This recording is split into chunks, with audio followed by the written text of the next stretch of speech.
Greetings, Love Gospel Assembly family here in the Bronx, and any other YouTubers that are out there that happen to stumble across this little nugget, what we call a nugget of hope. The theme for this season is in His presence. I'm going to be reading out of Genesis 28:16 in the NIV, which says, "When Jacob awoke from his sleep, he thought, 'Surely the Lord is in this place, and I was not aware.'" I was not aware. I don't know if there was a time where those listening may have shared Jacob's sentiments. We know from a theological perspective that God is always present everywhere. His presence fills the universe. And as Psalm 139 lets us know, that teaches us when David asks, "Where can I flee from your presence? Anywhere that I go, you're already there."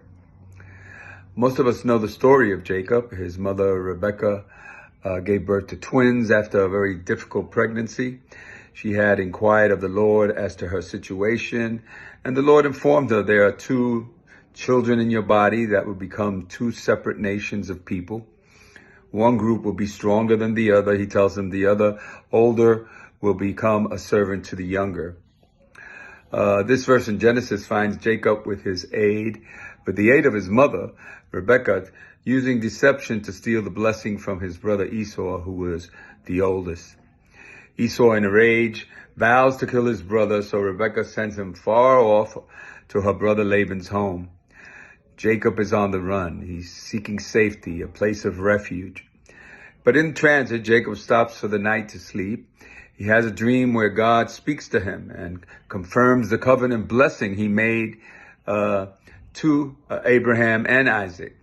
And so when he awoke, he thought, "Surely the Lord is in this place, and I was not aware of it." On consideration of this statement and the weight of the revelation he received, I always ask myself, how could he have even made this statement? But in searching it out a little bit, I found that it was not that the omnipresence of God was unknown to him, but that Jehovah in his great mercy should be near to him even where he was at, far away from his father's house and from the places that normally would be consecrated as the places of worship, especially for Jehovah. And it was this which he did not know or imagine.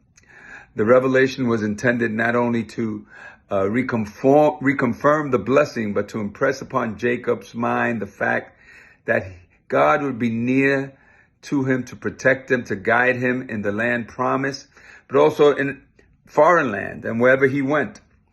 I love the way that one commentary interpreted Jacob's statement. It says, Jacob speaking, "I little expected to meet with such a revelation out of my father's house, when I thought myself rejected by God, as well as abandoned by men, yet much less in this desert and doleful state and place. There in that place, in that foreign land, away from his family, living with the reality of his sinful actions, his guilt, his shame, running for his life, running from a brother that was after him, right, in anger and in rage, Esau. His future was unknown, yet in that place, God meets him. And not to curse him, but to confirm the blessing.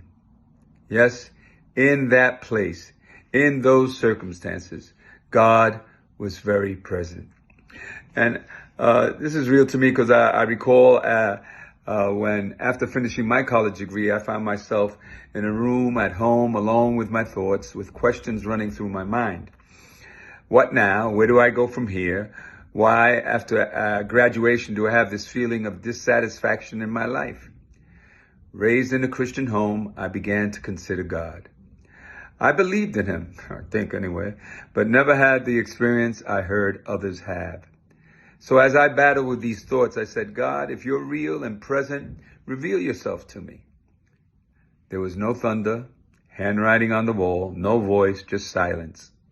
But I began to read the Bible. I began to pray. I returned to the church I attended as a young boy, never giving a thought to what was transpiring inwardly. Then, months later, a question came into my mind. Do you remember what you asked, what you prayed? If you're real, reveal yourself to me. And he did, but not as I thought. He worked in my heart in such a quiet and intimate way that I didn't even realize it. Like Jacob, God was there, and I wasn't aware of it. God bless you. Thank you for joining us in this week's Nuggets of Hope. We hope you continue to join us, and we hope that you are blessed by each teaching. You can join us on Instagram, Facebook, or YouTube. God bless you.